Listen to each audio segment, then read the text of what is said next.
bandingkeun maham ilmu jeung salat sunah masih luhuran keneh maham ilmu. Komo urang datang ti jauh aya lengkahna, aya ngaluarkeun ongkos, aya meuli uduk, semacam di jerona teh. Oh, pohara jasa. Diuk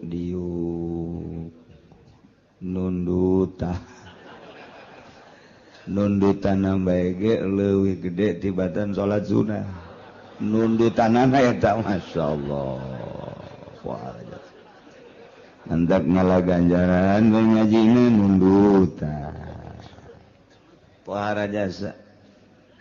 Lantaran lamun urang ibadah teu make ilmu acak-acakan. Lamun urang ibadah teu paham kanu diibadahan acak-acak. Wal amalul qalil yanfa'u ma'al ilmi billah. Amal nu saeutik pohara luar biasa manfaatna disertai nyaho ka Gusti Allah Subhanahu taala. Wal amalul katsir la yanfa'u ma'al jahli billah. Amal anu saadag-adag, amal anu sababaraha godag, godag. Kuloba-lobana tapi bodoh ka Allah teu manfaat saeutik-eutik aja. Teu puguh atuh ibadah bari teu nyaho ka Gusti Allah mah. Mun teu nyaho ka Gusti Allah engke ibadahna salat bae ngahareupna teu puguh. Babacaanana diganti ku make bahasa Indonesia bisi teu ngartieun meureun Allah teh. Pan bolon eta kos kitu teh. Teu ngarti ka Allah mah acak-acakan ibadah teh. Ditarjamah Fatihah teh dina salat teh geus teu kudu make Fatihah. Allahu Akbar na ge urang bahasa Melayu mah Allah yang Maha Agung. Atuh bahasa Jawa mah meureunna Allah Maha. Terus kabeh ditu da gitu itu tengarti ka Allah mah kos kitu. Mentak 2 rakaat jelema nu paham ka Allah nu ngarti ka Allah salat dengan 2 rakaat berbanding 1000 rakaat jeung nu teu ngarti ka Allah masih ke dibandingkeun jeung 1000 rakaat beratan nu 2 rakaat. Tuh coba bayangkeun maca la ilaha illallah anu paham ka Gusti Allah. Komo geus datang ka hakikat mah hiji la ilaha illallah wali nu geus paham ka Gusti Allah dibandingkeun mun ditimbang jeung la ilaha illallah ratusan ribu nu teu paham ka Allah beratan keneh la ilaha illallah hiji dibandingkeun ratusan ribu bahkan jutaan. Mentak la ilaha illallah urang mah teu bisa diajak perang. La ilaha illallah teh lamun aya jauh Ambon we muludan amplopna gede. La ilaha illallah na ge embat. Kitu mah la ilaha illallah anu bebeneran tengah peuting. Eueuh nu kos kitu mah je eueuh cauan. Ta eta la ilaha illallah teh bisa ngabanding urang tek ngadoakeun hiji jelema make la ilaha illallah hiji nu paham ka Allah jeung nu berjamaah ratusan ribu jelema hebatan nu hiji. Lantaran hiji ieu mah ngarti ka Gusti Allah. Ta ieu urang ngaji teh hayang ngarti ka Gusti Allah Subhanahu wa taala. Dibandingkeun jeung salat sunah, ieu gedean keneh ngaji. Malah aya nu can salat subuh. Ngaji bae lah pokoknya hewan. Aduh. Cek anu keur dieu ke ziar aing eta teh. Teh salat subuh.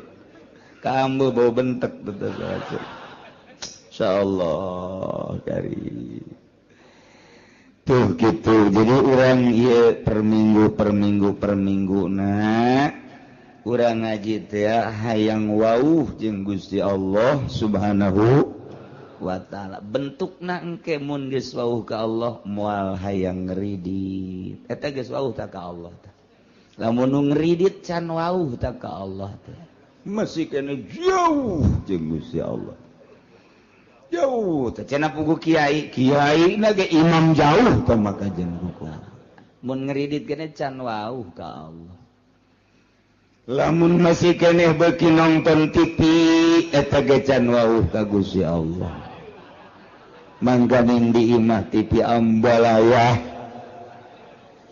Tah eta can wauh ka Allah mun geus wauh ka Allah mah teu hayangeun nonton TV teh kecuali nu manfaat-manfaatna, berita-berita, informasi-informasi. Anu memang kitu penting baik politik maupun ekonomi. Nah eta tenan eta can wauh ta ka Gusti Allah nu kos kitu ngaran. Lamun jelema keur di kantor, jelema keur di ladang, jelema keur di toko, di pasar ngadenge suara azan nyana hare-hare bae can wauh ta jeung Allah ta jelema. Barang ditempo teh ku urang di Cikupa loba anu teu wauh. Di Cikupa mah loba anu teu wauh. Wayah asar ka Citra. Wayah magrib di jalan kene. Datang ka imah parawiyeng. Isa jupake nonton TV. Eta di Cikupa teh karitu. Ambalaya ka unggal kecamatan, Kasepatan. Mau nuntut ya pasar Kemis doang tekaliwat. Ya Allah ya Rabbi tewarau. Jadi nempo akhlak manusia jeung nempo jelema wauh jeung henteu ka Gusti Allah di deuleu afalna, di deuleu pagaweana. Tuh nu mantak ge urang ieu ngaji hayang wauh ka Gusti Allah Subhanahu. Nu mantak hayang wauh lantaran nu boga neraka jeung nu boga surga Allah. Mun geus wauh ka Allah mah begitu urang deuk di ka nerakakeun atuh bebeja bae Gusti pan abdi geus wauh ka Gusti keur di dunia. Nonton TV tilok sekali-kali doang jabar sama Gusti paling ge abdi mah malam Minggu bae pagi-pagi malam Senin bae pagi di malam Salasa malam Rabu. Terus-terusan bebe jaga Gusti Allah Gusti manyabdi kudu dikanaragakeun pan abdi teh wauh ka Gusti ciri wauhna pan abdi teh embung ngridit, embung mabok, embung zina. Eta teh abdi nu mantak embung wauh ka Gusti cak Gusti ulah abdi pan henteu. Pancak Gusti salat abdi salat, pancak Gusti puasa abdi puasa. Berarti abdi wauh ka Gusti. Adapun soal kurang husuk mah tuh hampura bae Gusti. Oh. Teu kitu tah. Oh, cek Gusti jalan coba padahal banget sih ada barang di dalam teh. Oh bener ada herang saeutik ge banget. Malaikat amankeun teh mah wauh ka aing. Wauh emang cek malaikat? Ya setengah wauh lah. Tuh, setengah wauh bae salamet. Komo nu wauh jasam. Masya Allah, nu mantak libetkeun diri urang, wauhkeun diri urang, angsongkeun diri urang ka pangajian. Wangsongkeun diri urang ka jelema-jelema nu wauh ka Gusti Allah Subhanahu wa ta'ala. Wauhna urang jeung jelema nu wauh ka Gusti pasti diajak ka Gusti. Lamun urang wauhna ka jelema nu paham ekonomi diajak berekonomi. Urang wauhna jeung jelema nu paham politik diajak berpolitik. Urang wauhna jeung jelema jeung tukang ngabohong pasti urang milu bae tah ngabohong. Geus mun wauhna urang jeung jelema nu wauh ka Gusti Allah, nu paham ka Gusti Allah, pasti diajakna ka Gusti Allah Subhanahu wa ta'ala. Wauhkeun diri urang ka Allah, babari wauh ka Allah. Dia cek Kangjeng Nabi ti Gusti keneh man arafa nafsah arafa rabbah. Sajelema anu nyaho ka dirina bakal nyaho ka pangeran. Nyaho ka diri urang nyaho ka pangeran. Saha diri urang teh makhluk, berarti nyaho pangeran teh khaliq. saha diri urang mah butuh dahar, berarti khaliq mah teu butuh dahar. Sebab Allah mah mukhalafah lil hawadis, nyaho ka diri urang bakal nyaho ka Gusti Allah. Carana bertauhid coba gerak ti mimiti wujud kidam bako mukhalafatus kabelah dituna terus urang bersyariat bertauhid berangkat ti mimiti aqwal datang ke ahwal urang engke wauh jeung Gusti Allah. Moal bisa lamun eueuh nu nuduh-nuduh geus kudu dituduh-tuduh. Nah iyalah urang ngaji per minggu ieu teh dituduhkeun supaya wauh ka Gusti Allah Subhanahu wa taala. Tadina urang ngaji ka Cilongok can wauh ka Gusti Allah sorangan bae. Barang geus wauh mah jeung Gusti Allah aya jelema nu milu diajak ku urang tawauh tah ganjaran berarti Allah ridhoeun mun urang ngabonceng. Kabeneran nu dibonceng ngajahe. Lain ridho menang godog bung-bung. Masya Allah. Urang wae dulur nyegat teh diteureun babaturan nyegat teureun giliran bae bangsa konde. Lain orang dia diajak malah tadaikeun ge dipaksa. Soraka malulu. Ya Allah ya Rabbi wauhkeun diri urang ka Allah abeh manteng ibadah ka Gusti Allah mun geus manteng nikmat geura salat teh moal karasa. Moal karasa sedekah ge moal aya hook lantaran sedekah teh nu dideuleuna makna daripada sedekah. Urang mah hitung-hitungan boga duit 100.000 sedekah ka fakir miskin 10.000 masih dihitung-hitung keneh. Aduh, kurang ge 90.000. Jadi kurang 10.000 hese neanganna mangkaning eta.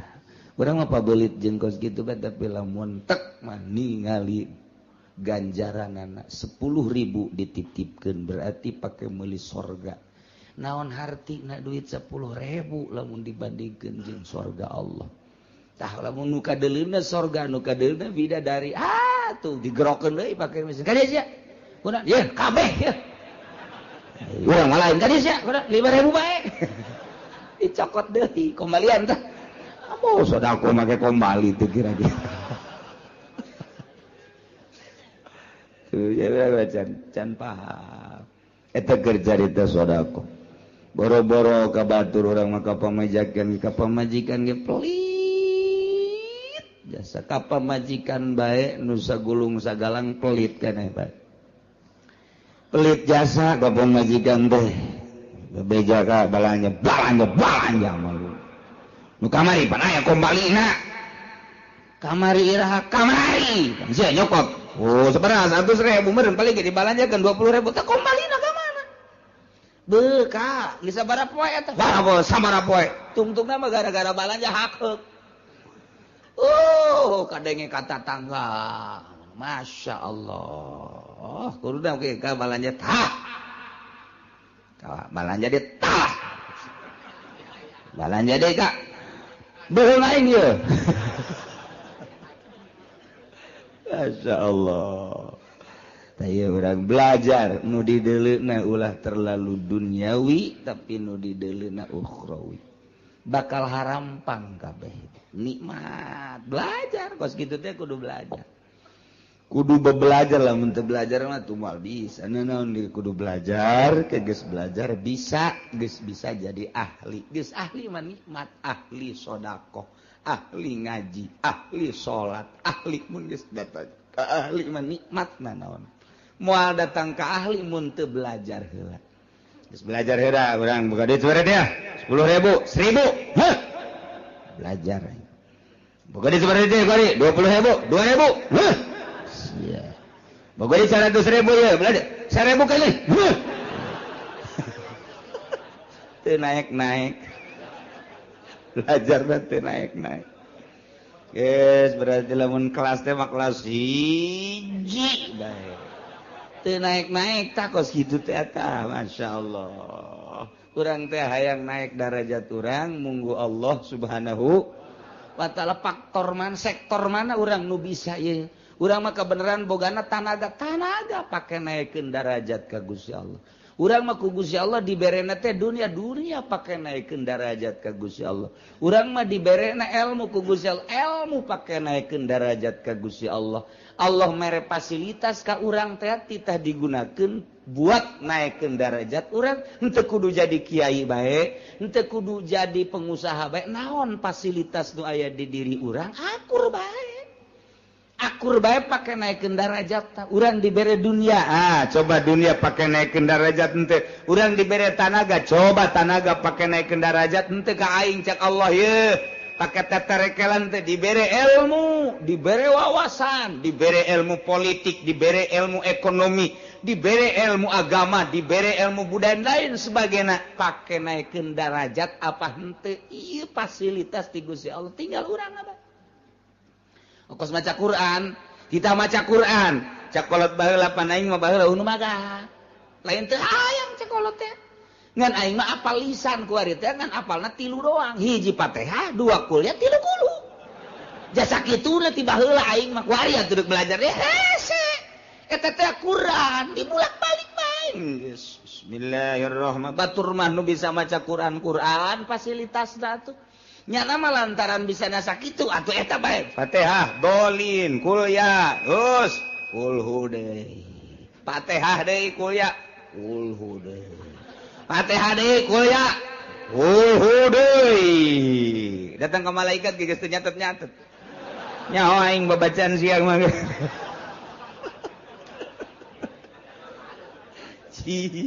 atuh kos kitu bae eta ulah jadi ulah risi ku sebab teu bisa maca Quran aja lep teu baca eta Quran eta geus bae kulhu bae dieu kulhu kaluar kulhu di jero kulhu peuting kulhu barang kulhu bae emang di sana eta doang eta teh Quran jadi atakah pan urang mun maca kulhu 100.000 haram ka neraka Masya Allah 100.000 baca bae kulhu bismillahirrahmanirrahim 70.000 cek sakaol mah dia sih 100.000 kan kurang baca kulhu coba eta aya keneh waktu jang aki-aki mah jeung nini lah aing mah mendingan diharamkeun bae ka surga ka neraka maca kulhu bae pas beres 100.000 pae nya geus mah boga atakah nah di akhirat begitu dipertimbangkeun ka neraka Gusti abdi ngadenge pan di pangajian saha nu maca kulhu 100.000 cenah cak kiai pan kiai ge kangjeng nabi cak ti Gusti cenah haram ka neraka abdi dek demo lantaran teu bisa abdi mah abdi ngadenge ku ceuli abdi bose mah nundutan ya lap-lapan lah teh jadi tah bahasa-bahasa kos gitu bisa pakai pertanggung jawab ke Gusti Allah tah eta hasil ngaji pan hasil ngaji mun kitu mah urang teu ngaji ban saya maca naon maca kul jasa nah yang maca bae mungkin moal bisa demo ka Gusti begitu ka nerakakeun atuh pan Gusti abdi maca kulu cak sia caksanya haritanya tuh tanggung jawab aya kitu mah cak sia ngaji dieu sia ngajina cilongok tangkeun kiaina bener pernah ngutakan bener cak sia bukan kurang teh pan qala Nabi sallallahu alaihi wasallam man qala al ikhlas bi'ata marrah bi'ata alfi marrah bejakeun ataqallahu dah pada eta cak kanjeng Nabi tapi dipanggil bener pancak Gusti wah bener ieu mah tuh geus ka surga kan cak malaikat ieu catatanna aya nonton TV nah geus sampura ampura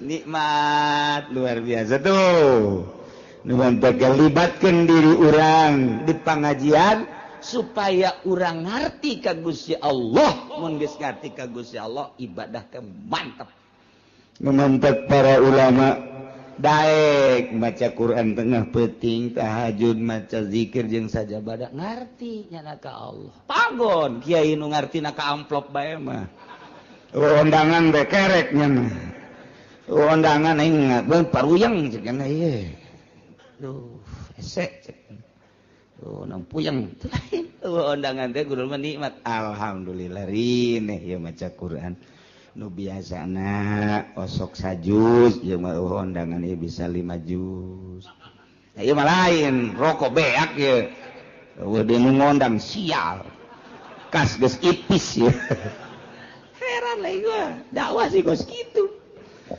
Masya Allah tah wauhkeun diri urang carana supaya urang wauh libatkeun di pengajian abeh urang ngarti kanu diibadahan ku urang sebab wal amalul qalil yanfa'u ma'al ilmi billah wal amalul katsir la yanfa'u ma'al jahli billah. Jadi jelema teu paham ka Gusti Allah, jelema can wauh ka Gusti Allah, salat deui maca Quran, maca sholawat, zikir terus bae dilawan ku bari diuk bae ku wali mah hebatan wali. Aya sia gara salat bae. Salat sia nu loba, jutaan rakaat, wali mah kerek. Diudangkeun dahar. Dahar. Bismillahirrahmanirrahim. Tas dahar. Itu mah waduh keur tunjelan we salat. Wah, jadi diudangkeun deui. Dahar deui, dahar. Beres. Hebatan keneh nu kerek. Tah eta tah debendak. Iblis teh di masjid begitu di masjid terjadi nyana. Begitu ke masjid terjadi deui. Tanya, kunaon eta terjadi ka masjid iblis? Aduh di dinya aya nu keur sare. Tah nu keur sare sih beusi kahudangkeun nyana mah mun hudang waduh zikirna teu kawawa. Geus kena hees bae eta macaknya nanti. Itu mah nu salat teh diantepkeun sebab nyana mah salat ge di baturan ku kula ieu. Kula na asup ka jero hatena, heh salat deui sia. Hayang kalem sia ku ari mah. Hayang salat deui tuh. Eta mah teh nu hees nu kerek. Asal geus udang bae ge bahaya lurah dicarekan kunya camat dicarekan terus kena hees banyak namanya cakos gitu iblis gak kuatin kajian kena hees banyak cuma dah eta tanda bahaya nak seorang manusia nu ngarti ka Allah bisa membabi buta pandang bulu sahajeng sahajengnya nama zikir bae ka Gusti Allah dialah iblis waduh cek kena imah bahaya mendingan kena hees dak lolobana kiai mah harees nailah urang ngawuhkeun ka Gusti Allah Subhanahu wa ta'ala pelebah dieu urang ngawuhkeun ka Gusti mengenai hukum-hukum pasah sarwiti urang Cikupa kawin ka Zaid urang Pasar Kemis harita akad tikahna teh di mas kawinan ku 10 gram kabeneran begitu akad tikah mas kawinna teh bebejana leungit berarti kuari dihutang cek walina angka tuka wazawatuka binti sarwiti bimahri 10 gram zahaban isya kontan apa hutang ceknya leungit di jalan berarti muajalan hutang 10 gram hutang mobil tu nikah bimahri mazkur ajal kuring nerima nikah ka Zarwiti 10 gram hutang. Masalah di hutang teh masalah. Masalah. Sarua bae jadi. Barang geus kitu caritana deuk disalean ku Ki Zaid. Cek Zarwiti kula mah moal wakas sare bareng lamun mas kawin can dibayar. Sia sarwiti sosoreun lain sosoreun sebab mas kawin eta adalah gaganti bud'i. Bud'i teh bahasa Arab bahasa urangna naon gaganti apem. Apem ge can kaharti keneh gaganti surabi nu beulah nu aya cengkehan jerona. Aduh, tah juga arti bae kurang cukup memang deet pikiranana. dibere budi teh ketegah arti naon budi caknya bahasa Arab jinganan datu diaji kurang cikupa bahasa ortodok bagor maka arti oh surabi beulah aya cengkehan heuh anu sok seuri sakapeung baeud sakapeung eta sia cek awe emang sok baeud sarua bae aduh adena aing ngaji cek awe nyaho bae kun barang aing sok baeud burung tah cek sarwiti kula mah moal lantaran mas kawin teh iwadun anil budi gaganti liliron tina bobogaan kula berarti nya murah 10 gram nya dihutang kuari lamun dibikeun bae atuh uga gantina bisa cek sarwiti mun can dibayar moal tugas karek balik heula tuh rek usaha jung atuh didoakeun cek sarwiti teh ka ulah ngambek nyangan ieu mah kula mah hayang ge hayang dibayar doang mas kawin oh teu tanah cintaku tetap padamu masyaallah ngadengi cintaku padamu ringkak bulu aing mah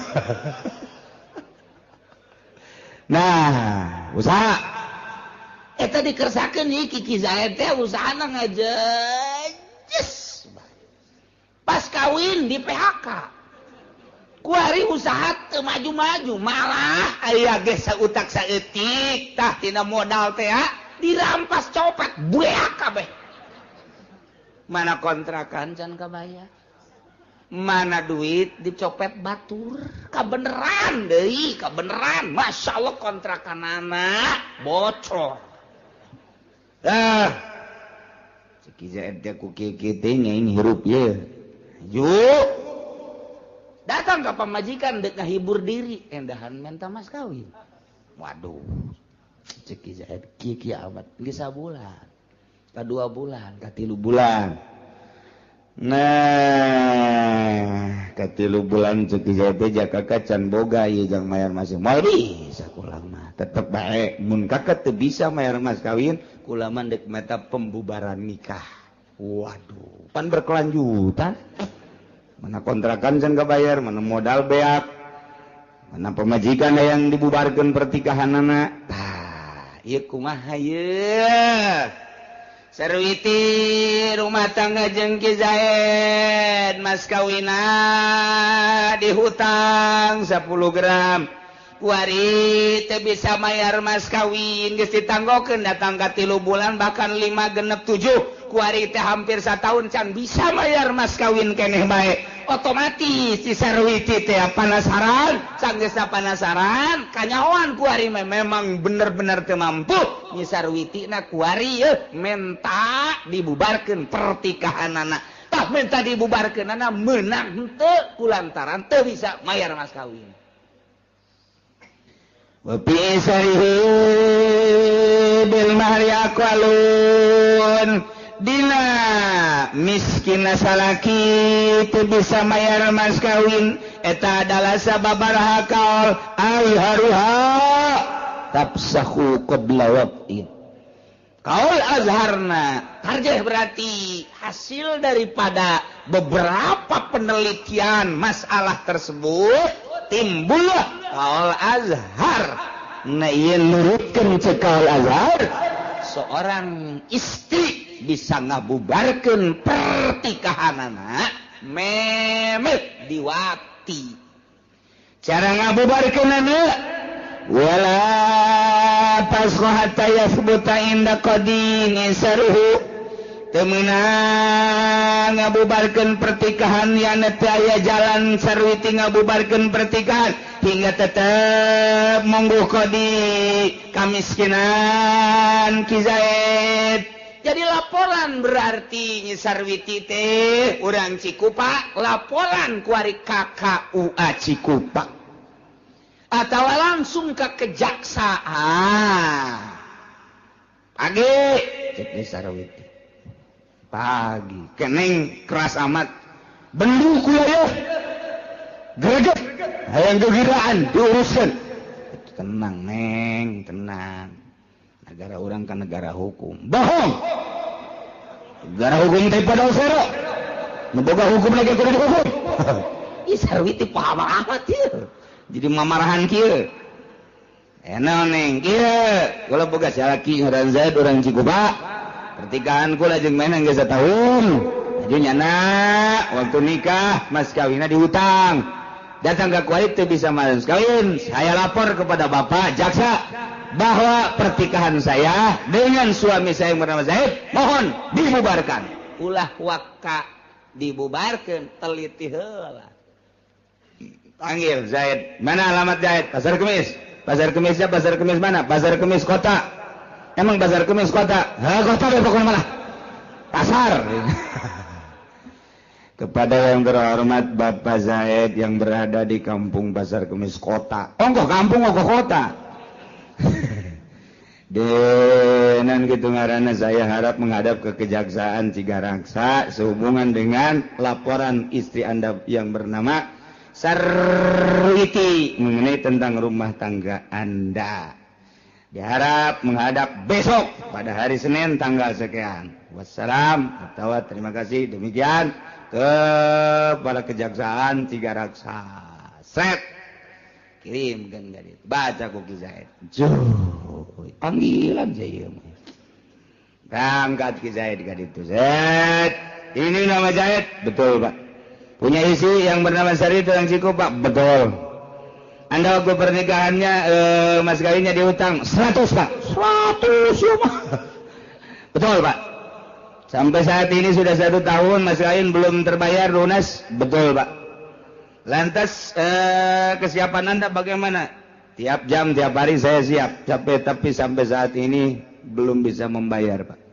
Nah, sekarang begini, sehubungan dengan istri Anda yang bernama Sarwiti telah melapor kepada saya dengan permasalahan tersebut, maka Sarwiti ingin dibubarkan pertikahannya. Tak eta teh langsung, geus Sarwiti narapa panggil Ki Zaid, dicek keabsahan dan kebenarannya ternyata benar, maka kakarak didinya payap sahuhu membubarkan pertikahanana adalah kodi atau jaksa. Iya Sarwiti, iya Ki Zaid, ya. Perlu diketahui setelah seorang istri yang bernama Sarwiti melapor kepada saya, setelah dicek laporannya pengakuan suami itu betul sekali. Maka dengan demikian permintaan dari pihak istri yang bernama Sarwiti ingin dibubarkan pertikahannya, mau tidak mau bahwa saya sebagai penegak hukum di Kabupaten Cigaraksa ini di bawah naungan presiden di bawah naungan Bupati Ismet Iskandar, maka pertikahan Anda saya bubarkan.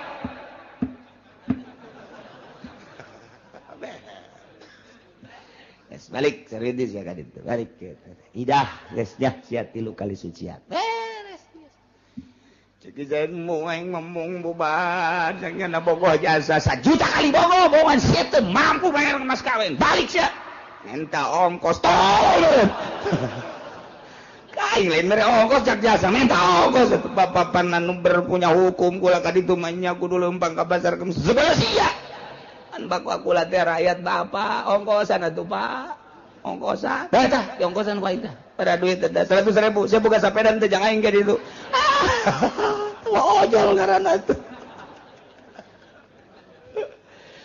tuh kos kitu jadi teu meunang saunang-unang nyaho ta urang jadi wauh we tah ka Allah teh kos kitu peraturan Allah teh kos kitu jadi nyaho ku hari urang lantas ya hukum Allah teh direkayasa begitu tak Sarwiti laporan ke KUA KUA bukan urusan saya ini mah urusan saya mah menikahkan urusan membubarkan pertikahan urusan kejaksaan saya mah menikahkan administrasinya gampang sekali tak 400 gampang itu mah kalau ke sana lain lagi udah ke sana harus berapa urusan sana itu mah saya tidak mau tahu.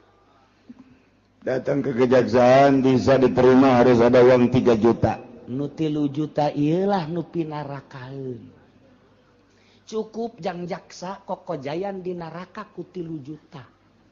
Sedeng sakitu ge. Alhamdulillahirabbil tolol beralhamdulillah siapa ka neraka. Cukup sakitu kita.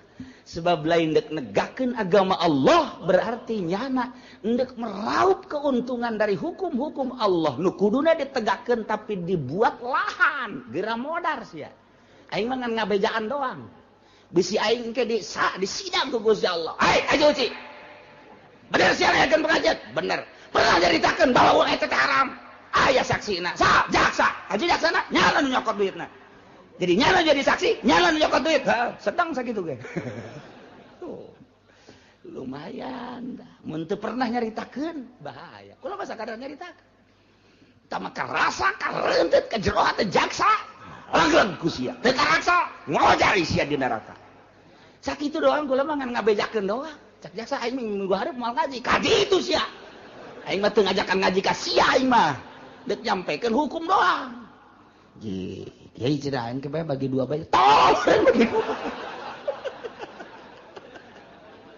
Aduh aing dek disogok burung jaksa. Ya Allah ya Rabbi kitulah ieu keur carita hukum.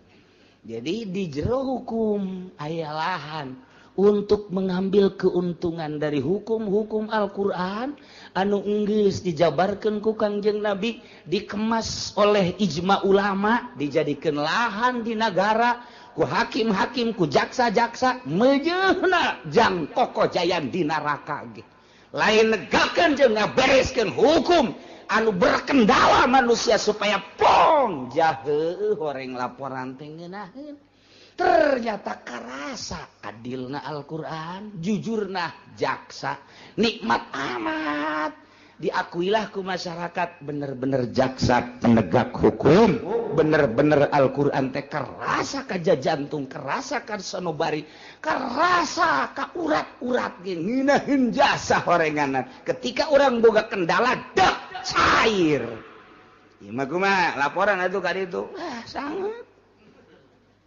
mal bisa saya tidak pernah lapor teh aja jagana kudu 3 juta. Encan ongkos, encan mun urang jalan dapur. Emang ya jalan dapur bejana cenah jalan dapur mah aya. Eta eungapeun tah menghadapi seorang penegak hukum lantaran teu jujur jeung teu adil teh eungap luar biasa. Di zaman sahabat bajelema hilir mudi ke kejaksaan teh lantaran tanpa make modal. Nu matak ngeudaheun A disebutkan A B disebutkan B nikmat mu aya mudah-mudahan di negara orang balik di ka negara baheula tentang penegakan hukum sehingga karasa ku urang keadilan jeung kejujuran negara urang anu dibawa ku para hakim jeung para jaksa di bawah naungan presiden-presiden terpilih mudah-mudahan seperti eta sehingga urang bisa ngarasakeun nikmat keadilan jeung kejujuran amin ya rabbal atawa anu ngabubarkeun pertikahanana teh ieu adalah izin daripada jaksa lantaran ketua atawa kepala teh bisa ngahukuman ku lantaran sibuk maka aya wakilna anu diizinan ku kepala ketika kepala tidak bisa melaksanakan itu pemutusan hukum maka nu diizinan untuk memutuskan hukum ialah wakil atau naib daripada penegak hukum nu diizinan ku kepala silahkeun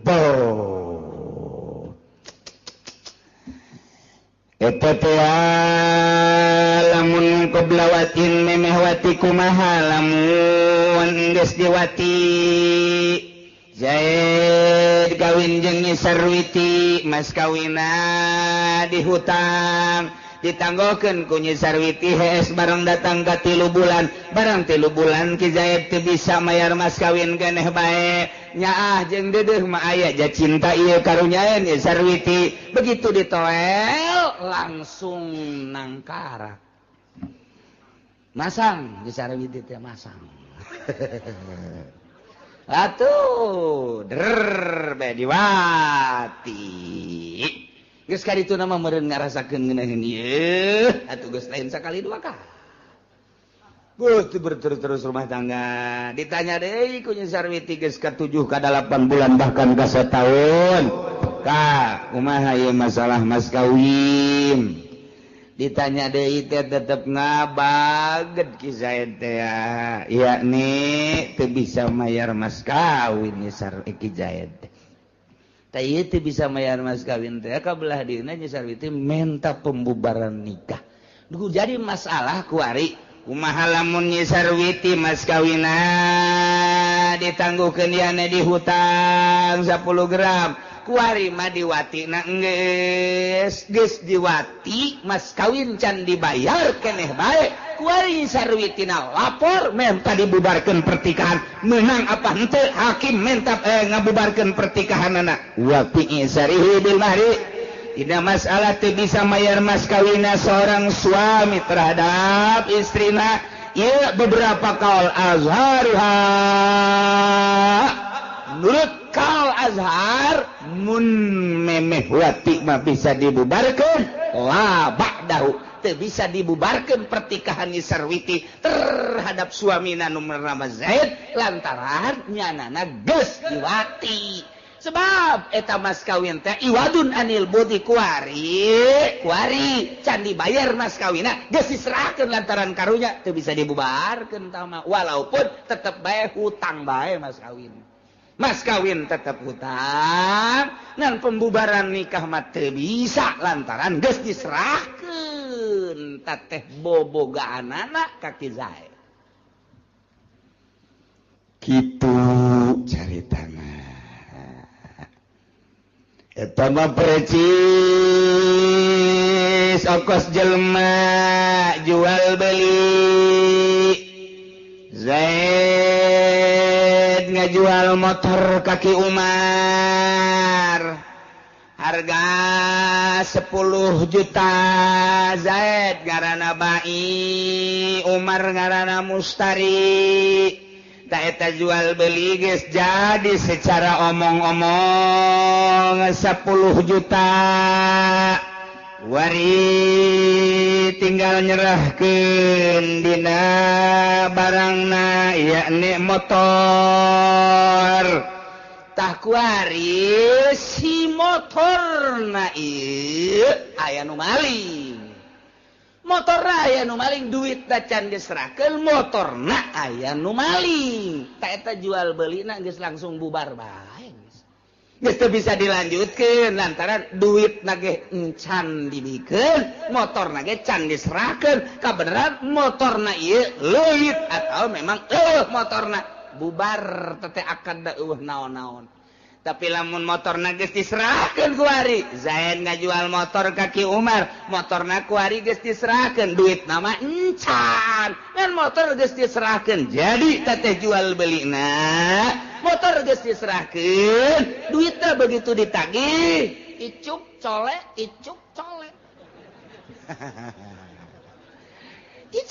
bae terus atawa lain deui cek urang Balaraja mah rebo semen bonen nah ieu jual beulina teu bisa dibubarkeun ku hakim lantaran barangna geus diserahkeun ku ari mah lain tuntutan per pembubaran tapi tuntutan hutang ku ari mah jadi teu bisa dibubarkeun geus teh barang lah diserahkeun geus teu bisa dibubarkeun pertikahanana ku ari mah tuntutanana hutang lah iraha deuk mayar ku ari ge sarua bae ieu teh sarua jeung jual beuli Nyi Sarwiti teh ngajual apem kaki Zaid 10 gram cak tukang apem ja apem aing mah aya bae ieu lain apem eta besi apem nu dingiru lain ieu mah nu dibawa setiap saat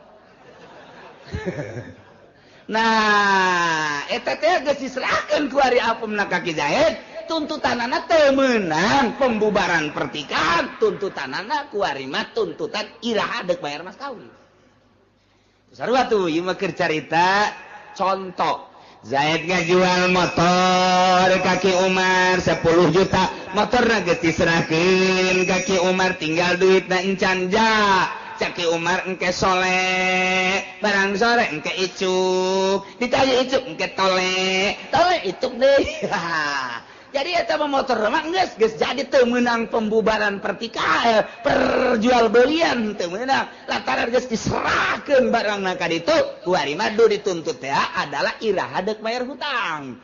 Nah ieu ge sarua bae Zaid kawin ka Nyi Sarwiti kemudian mas kawinna ditangguhkeun 10 gram teh kuari barang Nyi Sarwiti geus dipake ku Ki Zaid berarti geus diserahkeun teu meunang tak ieu ulama teh deuk nyaritakeun la ba'dahu teu meunang sabada diwati mah lantaran barangna geus diserahkeun teu meunang dibubarkeun teu meunang rapa pembubaran ku gara-gara mas kawin lantaran barangna geus diserahkeun ka Ki Zaid kuari mun deuk dituntut iraha deuk mayar mas kawin. Tuh ieu ngaji dia urang keur di dieu mah iya betul balik bae nungguan sate doang mungkus balik. Emang gitu otak urang memang kos gitu. Famatu galin nunajazul pasu tulun nurutkan sekaul mah dilastarikan dia pembubaran pernikahan harita kene hakim menerima laporan Sarwiti tentang pertikahanana nu ditangguhkeun mas kawina bari barangnya Sarwiti can diserahkeun masih gres kene. Gres kene teu ngarti orang ketos aya gres naon seseueuna pokona gres bacan kagores-gores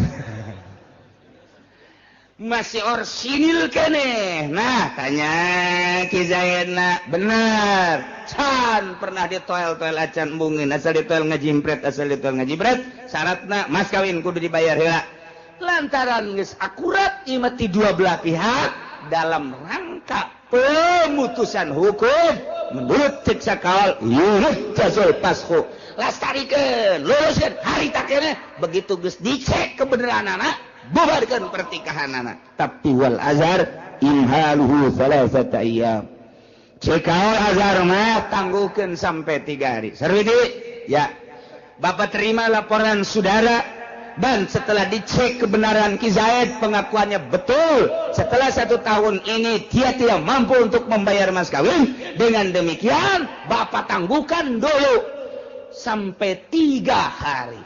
Hari apa sekarang? Hari apa Pak? Sekarang Senin. Berarti pembubarannya Senin, Selasa, Rabu, Kamis silahkan untuk dibubarkan. Maka walahal tasku sabihatar rabi menang ka awewe ngabubarkeun pertikahan anak subuh poean kaopat. Gas ditangguhkeun ku hakim 3 poe Senin, Selasa, Rabu, Kamis subuh isuk-isuk geus bisa ngabubarkeun pertikahan. Begitu dak dibubarkeun pertikahan poean kaopat col Ki Zaid. Assalamualaikum. Waalaikumsalam. Kan tegar amat Ka Zaid. Kaluarkeun punyana. Naon eta? Mas kawin. Nu bener ka ieu besi barlen doang. Timbang ku sia ka ditu. Kakak geus teu kuat jasa ieu. Geus teu make calana ieu kakak ieu. Aduh, oplo jasa Ki Zaid dah. Kayak kula nungguan aja ieu mah di Cikupa ieu aya toko emas tadinya. Silakan. Datang ke toko emas. Pak, ini Mas Asi apa bukan? Sini. Kotek. Ya, betul. Mas Asi. Timbang. Begitu ditimbang, tak betul 10 gram. Serinya Sarwiti. Wih Sarwiti di toko emas kene geus morosotkeun calana. Geus dijingjing calana teh. Naik ojek cek tukang ojek ieu bau naon nya cenah. Cenah kiai macem-macem emang kitu pugu. Datang ka imah. Waalaikumsalam. Eta naon Sarwiti? Sempak. Kan ku sia ibu kawe siap tempur. Lalu menzakilah ayu saliman apa kau tahu kecuali Ki Zaid poean kaopat masrahkeun apakah naya ne masrahkeun mas kawina teu meunang Nyi Sarwiti ngabubarkeun pertikahan lantaran Ki Zaid mampuan begitu ditangguhkeun 3 poe kaopat poena mayar mas kawina salamet kabeh wallahu alam. A'udzu billahi minasy syaithanir rajim. Bismillahirrahmanirrahim.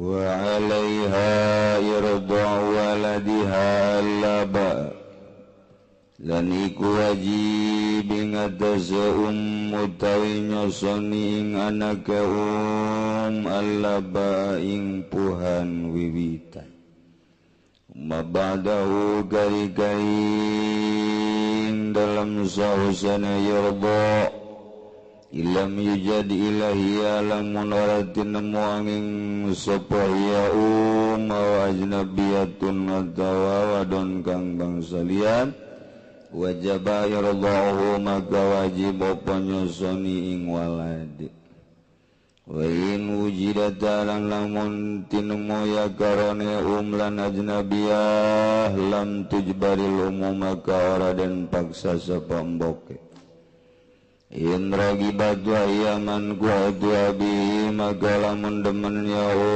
malaitu iku kang den tikah dening bapane ya walad Allahumma wa fil asai maka ikut tetap kadua ya abi utawi nyegaing ing dalam munggu kawal asa kuitu ngucap ingsun alasa ulai salahuman wa utawi kawal asa maiku waranana ikut tetap kadua ya abi utawi nyegaing asaha wal aktharuna lan wis tuhakeun wing ka sapa ulama ke kabeh wallahu alam lan uta Allah iku kang maha uning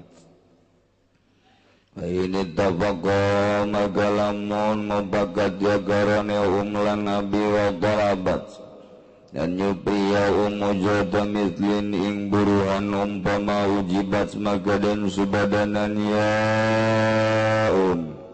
al-fawqaha tawaing dalam zadu kuring ujrat mislin fala ujibat wa kadha intabarat ajnabiyatun radiyat bi'aqalla fil azhar wa kadha lan halika yaikilahum lamun gawe karena Allah sabawadon gang bangsalian atawa idaya ajnabiyah kalawan uburuhan kang leuwis titik kang leuwih kedik fil azharing dalam mungguh kaul azhar il azharing dalam mungguh kaul azhar.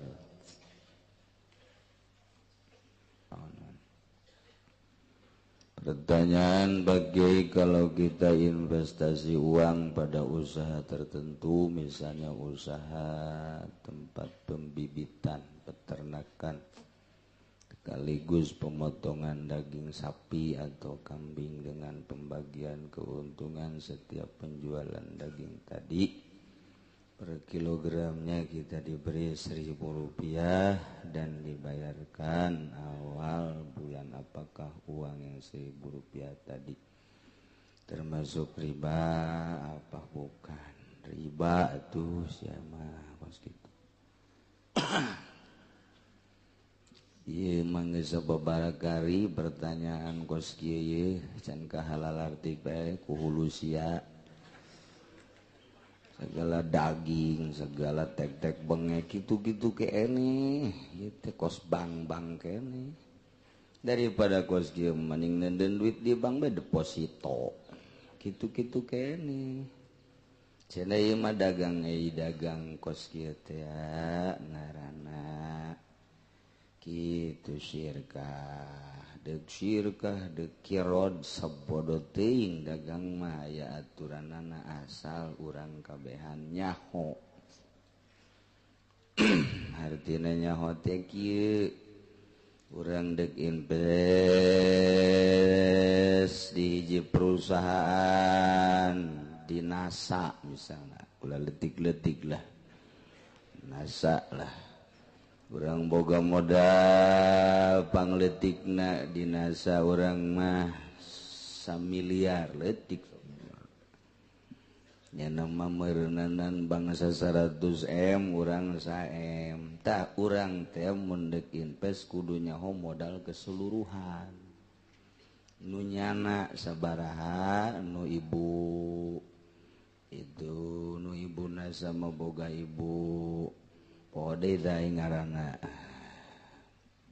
nya urang 1 miliar nyana 100 miliar nyaho ta harga modal keseluruhan geus enggena untung babarengan rugi babarengan ke kalkulasi urang dek dibere sabaraha persen itu teteh mun cenah ieu bagina bagalna teh bagi 10 9 nyana urang hiji rugina geus kitu keneh nyana rugi 9 urang rugi hiji jadi karugi-rugina kudu babarengan ieu mah pan kos kitu teh hayang untungna doang per kilogram dibere 1000 ai modal kabehan nyahotan teu mun 10 orang jadi sering sabara duit kudu dikanyahokeun perjanjianna untung bareng rugi bareng kitu tah henteu teu ceuli aing datang ka kitu bae ge cak aing teu mending nenden duit di bank deposito sakalian ngerebek ka neraka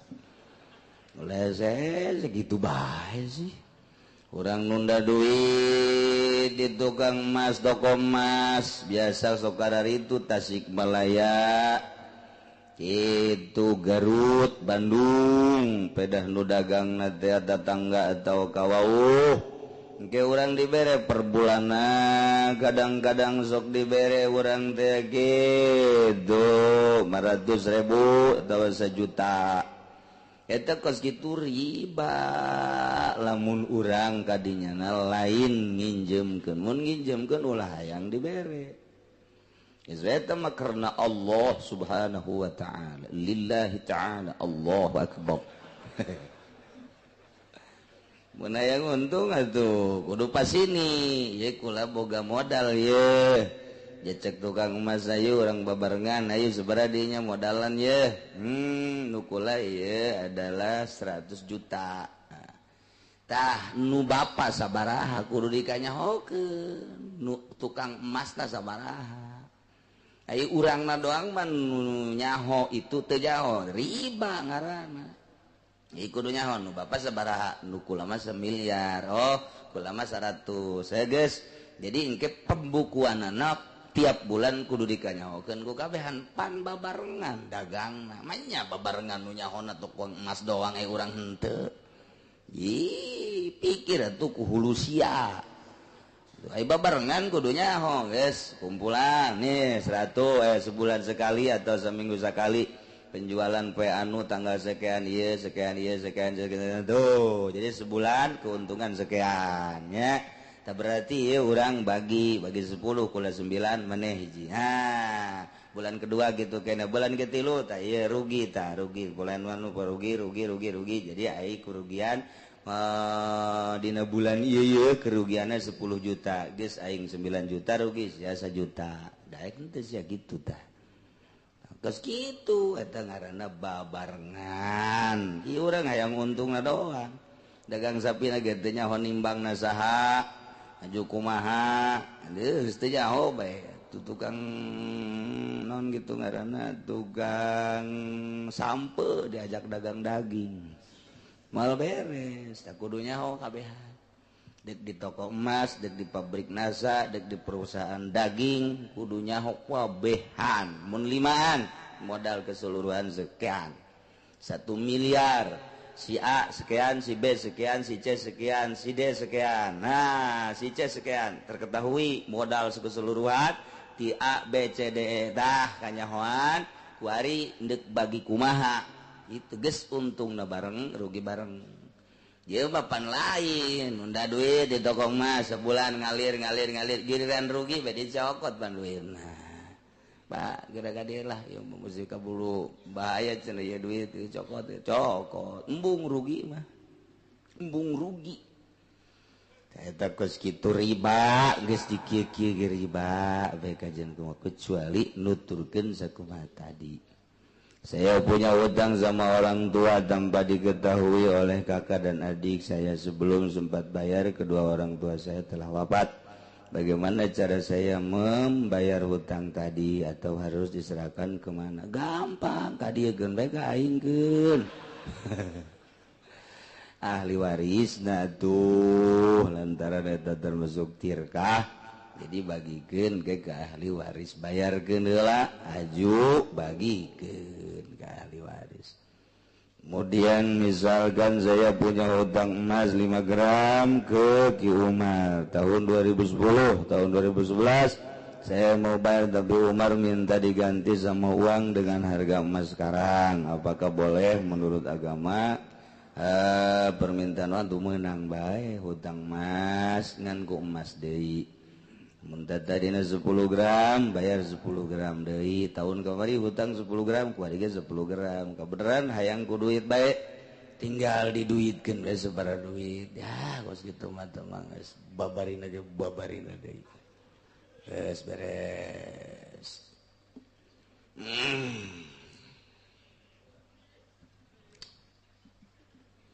Urang nuluykeun masalah soal nafkah. Sarwiti kawin jeung Ki Zaid kuari boga anak ngalahirkeun Sarwiti.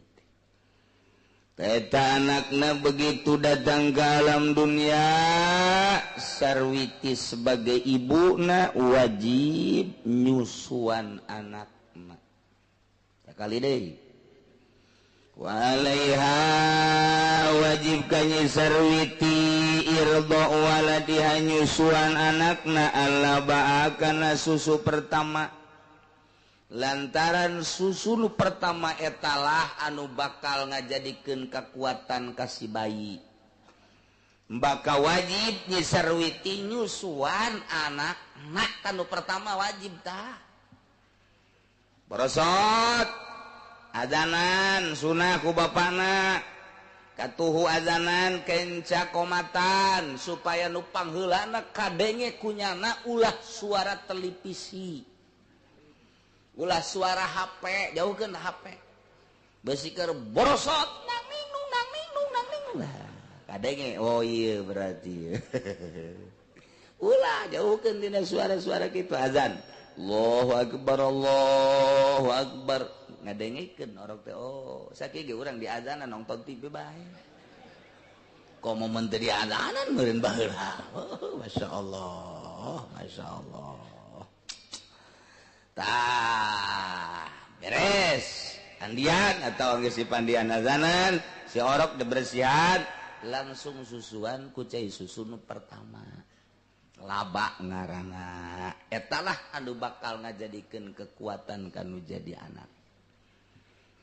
Terbantak susu nu pertama eta mah sing hade tah indungna teh hartina sing hade teh barang daharna sebab eta nu ngamimitian bakal jadi cikal bakal di dirina sing ade barang daharna ulah menang maling ulah menang korupsi ulah menang nyatut sing ade kadaharana ulah nu haram di daharna tah eta nu susu nu pertama eta nu bakal ngajadikeun pondasi budak mantak wajib tah nu pertama eta mah susuan budak teh eta. Ngade kuari geus teh darek nusuan si indung teh sebae langsung gak bung cenah langsung susu sapi geus bae make susu sapi mentek kagedena ge atuh geus bae nya teh aja ngarasa sapi anak sapi ka ditu teh geus kulantaran ngarasa anak sapi atuh neuleuh bikang teh ka dituna atuh ongkos sapi bae kumaha neuleuh bikang main ceklak bae. Eta gara-gara teh disusuan ku indungna, akibatna nyana neuleuh mangsana teh sakumaha sapi bae. Geus eueuh kaisin tadina teh disusuan ku indungna. Wayahna sakari deui ka indung ieu mah, ka salaki mah teu kudu nyusuan, teu kudu nyusu malah mayung mah kuduna. Ka indungna wajib nyusuan anakna begitu borosot lahir wajib dah si indung nyusuan anakna. Saenggeusna nu pertama eta mah teh kadituna mah bebas. Cuma badahu sabada nyusuan anakna nu pertama ilam yujad ilahiyya au ajabiyatun wajaba irda'uhu. Lamun sasa kecuali indungna neangan nurek nyusuan nu sajen lain cara di Arab lain cara di Eropa lain cara di Timur Tengah babari neangan anu kuli nyusu teh di urang jarang panu kuli nyusu tah kulantaran hese indungna teangan sakadar indungna dok wajib diteruskan ku indungna disusuan. Lamun aya nu sejen, lamun nu sejen aya nu siap nyusuan kakarak menang disusukeun ka nu sejen. Pokona mah sahabat mah nu aya saenggeusna nu pertama mah teu meunang ku sasakudu ku indungna bae. Lamun eueuh kadang-kadang indungna eueuh cai susuan ulah waka disusuan ku sasaeulan. Ulah waka bere bae madu, bere bae naon bae cai beas ke. Mal kebel di asana wadang ya budak. Eta ku indung bere lah. Nungguan indungna supaya aya cai susuan. Ya resepna cek Imam Ghazali, daharlah ngadaharlah bangsa sayur mayur nu loba, bangsa senggang, kangkung jeung sajabana, tak engke subur cai susuna. Susukeun ka anakna. Nu pertama mah tungguan ulah disusuan ku sasaha. Geus beres susu nu pertama tak kakarak mun sasaha ku indungna deui. Mun aya nu sejen indungna ngameunangkeun mangga bapana ngameunangkeun mangga disusuan kudu sejen. Ieu ka urusan nyusuan mah geus rapih agama deuk kumaha deui. Deuk kumaha deui. Masya Allah, ini jadi masalah teh kuari mah ieu ngalahirkeun ieu nu jadi masalah teh. Asana bidan cukup jangka neraka kos kitu bae teh. Tepuguh tekaru di USG padahal normal, lantaran lamun normal mah cukup ku 1 juta 2 juta, tapi lamun di sesar mah 8 sampai 10 juta, sedangkan rumah sakitnya ngejar target eta tah. Nah maka disalahgunakeun USG, tinggal USG urang mah urang bodoh, urang lembur teh nyaho malang, teh nyaho nyungsang, teh nyaho ari-ari naik ka luhur. Geus teh nyaho we disingseun. Waduh, ini kalau seminggu lagi tidak lurus, nah ini harus disesar. Geus ceurik bae, utang hitung bae. Aset nu aya naon ieu sepeda kempes. Warung bangkrut, asana ya kontrakan can di aduh bingung bae. Ngabingungkeun jelema cukup bidan teh dokter teh tah jangka neraka mah nyingsieunan jelema bae cukup. Gara modar ge gara. Iya tuh emang kumaha gitu kubu-kubu batur keur bingung. Mudah-mudahan salamet. Masmat kadituna maca surat Maryam, kadituna maca surat Yusuf, kadituna maca surat wasiqal ladzina ittaqau ila jannati zumarah hatta idza ja'uha wa futiyat abwabuha. Eta ditiupkeun ku bapakna kana leungeun diusapkeun kana beuteung. Beuteung diusap sing ada beuteung. Neng mesti salah aing ngomong. Sakali deh beuteung na. Beusi kieu ge dibaca, diusap ka handap. Pan cek pamajikan handap caki uci ge. Aing pan nu jadi tatagaonan tah. Masya Allah. Masya Allah. Eta abe babari kadituna maca wasiqal surat Zumar, terakhir surat Zumar kadituna hatta idza ja'u wa futihat abwabu hatta aya wa futihat abwabu hatta faul wa futihat abwabu wa qala lahum khazanatu assalamun alaikum tibtum fadkhuluha khalidin. Tiupkan ka dia fut terus usapkeun ka pamajikan urang ti luhur ka handap ngusapna abe babari maksudna abe babari kaluarna. Baca deh bismillahirrahmanirrahim siyaqal ladzina taqau ilal jannati sampai tadi fadkhuluha khalidin tiup usapkeun tuh ai jampena babari ai mah USG gitu di USG. Waduh ini tali ari-arinya di atas ini disingsieunan kecuali serius masalah guys, tapi ieu 99,9,9 deh nyingsieunan wayahna lah. Coba urang sambil neangan duit sebagai dokter sebagai bidan sambil urang nulungan Allah maha uninga malah mah kudu cara madukun baheula manok bagus jasa iya manis tenang baik masalah kayak disangsurkeun ku umat dilempengkeun eta ngangeunaheun kanu hamilna ulah boga pikiran ku kumanok ya ieu mah geus bagus jasa tinggal nungguan waktuna doang tuh geus nikmateun jasa ngeunaheun tah jeung emak dukun mah baheula teh kos kitu barang loba bidan WSG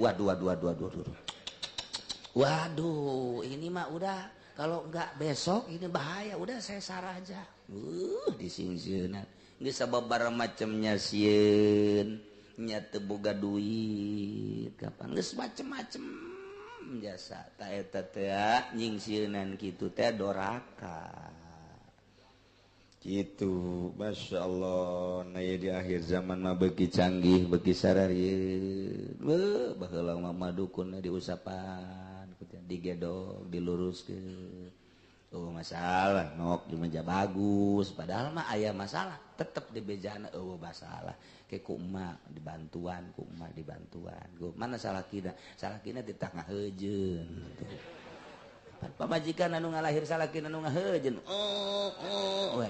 ngabantuan ceknya nama naon beureunan kos gitu jadi tenang emak dukun baheula dukun paraji nenangkeun entek tara renang bae masalah kuari mah sesar mikiran anak kedua aduh anak pertama ge disesar rempang jeung anak kedua ieu kumaha tuh loba kuari anu kabingungan masyaallah mudah-mudahan dokter-dokter jeung para bidan-bidan dibere hatena terbuka ku Gusti Allah sehingga bisa nganasehatan ka pasena bisa nenangkeun ka pasena bisa digawena sesuai jeung aturanana sehingga menang ridho Allah Subhanahu wa taala. Ngeunaheun jasa muncak bidan teh ja bagus nanaon geus iraha meuleus geura datang we geus ka dieu can meuleus mah teu kudu kitu pangeunaheun tah ke bae cuma lain ini harus segera wah ini bahaya cek teh datang maka rumah sakit teh ieu teh itu diimpus henteu dan nungguan heula ini baru pembukaan satu tapi ini udah pembukaan satu udah tidur aja ada di situ 5 poe pan HS teh lain saes aku nunggu dibayar ceknya nama naon mun HS di mushola mah bebas pan eta mah masyaallah karim aduh teh lahirna supaya rarapih ka para bidan maksudna kabehan supaya menang ridho Allah Subhanahu wa taala nulungan teh nulungan jasa bu ganjaran gede lahir maka wajib indungna nyusuan anakna nu pertama eta nu kaduana katilu dan selanjutna mun eueuh sasangan aya indungna doang wajib indungna nyusuan atau aya nu sejen nah ieu terserah besi endek dikanu sejenkeun cara di Timur Tengah di Arab atau di Eropa ge loba nu kuli nyusu nah ieu dipersilahkeun wajib disusuan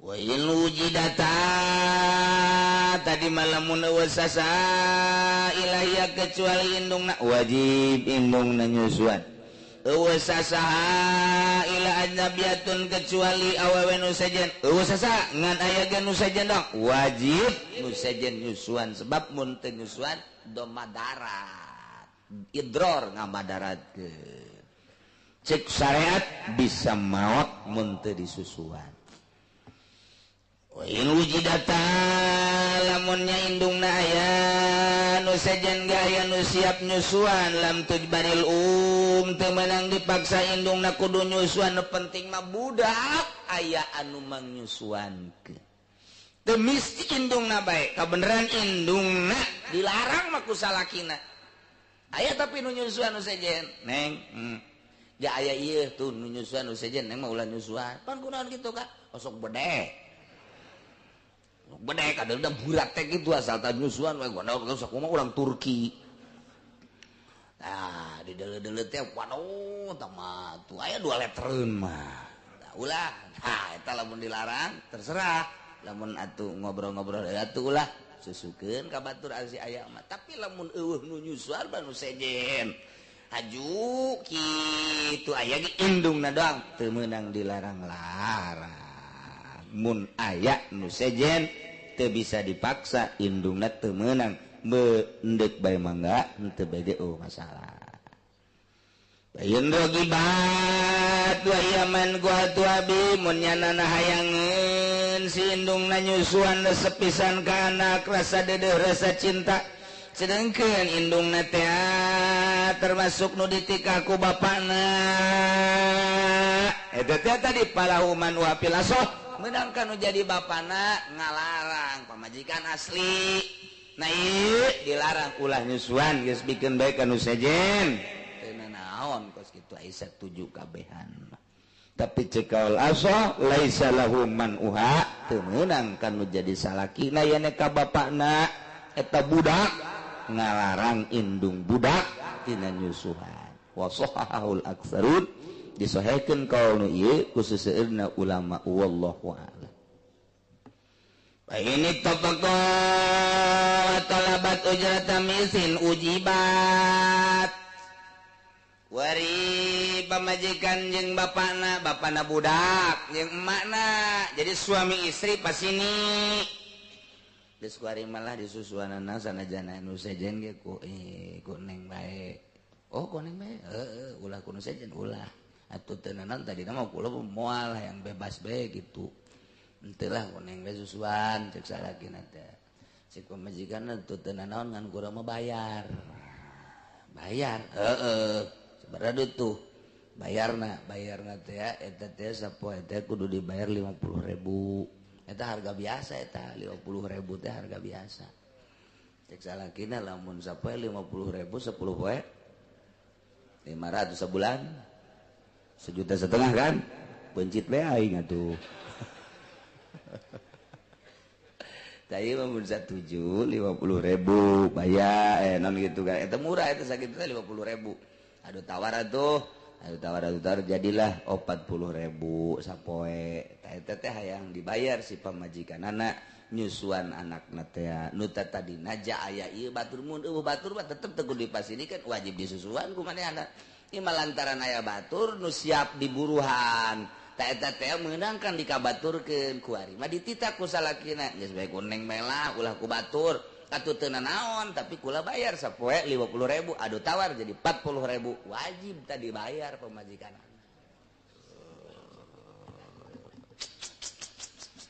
gitu ya sehingga deh kebaliknya aja yang minta bayaran deh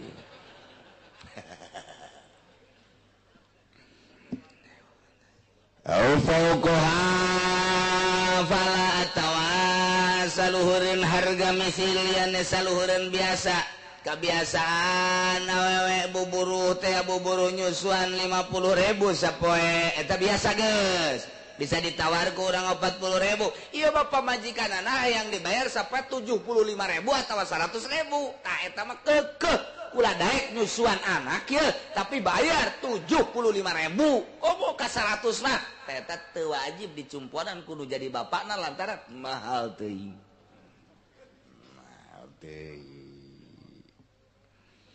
wa kadza in tabarrat ajnabiyatun radiyat bi agol fil azhar kitu kene seperti indungna in tabarrat lamun gawe karena Allah deungeun awewe tatanggana awewe kawauhna tawa deungeun nya siap menyusuankeun karena Allah ka eta teh dipersilakeun sakumaha kos indungna bae Auradiat biakola tawarido ku harga nu leuwih saeutik tibatan harga umpama harga misilna 50.000 tapi nya maridoeun tapi nya nama siapeun ku harga leuwih saeutik batan 50.000 cukup bae cekna 20.000 mangga teh teuing tina ujroh misil nu tadina 50.000 ieu mah geus 20.000 bae mangga wajib lain mangga wajib diijabah kuno jadi salaki naku bapak eta budak gitulah urusan nyusuan ya mantak kurang ke pemajikan kudu bager lantaran pemajikan geus mangnyusuankeun anak urang pamajikan atuh ka urang ka salakina kudu bager lantarannya diurus kudu jadi salakina geus silih bala lager mantak naon jeung moal kebeli di alam dunia mah geus lamun salaki bager ka pamajikan bager ka salaki begitu maot ka salalorga kabehan pan indah jasa masyaallah coba mun salakina galak jasa jeung pamajikan nama sabar pamajikan anak ka sorga salakina ditinggalkeun ka puntennya kula mah ka sorga ti heula ji panatus sia meninggalkeun aing atuh bongan kakak baheula sok nampilingan kula ditumpakan ongko ditampiling ongko ban kula ayo mah kula mah jadi ditaka ditu ku malaikat ka sorga ji atuh kakak ditinggalkeun atuh kumaha kakak bae teh mah dadah cak pamajikanana bo budak didadahan ka sorga ih panu kabina-bina entak wayahna kanu jadi salakina bageran si pamajikan ge bager ka salakina moal karabel deui urang teh bakal ninggalkeun dunya wallahu a'lam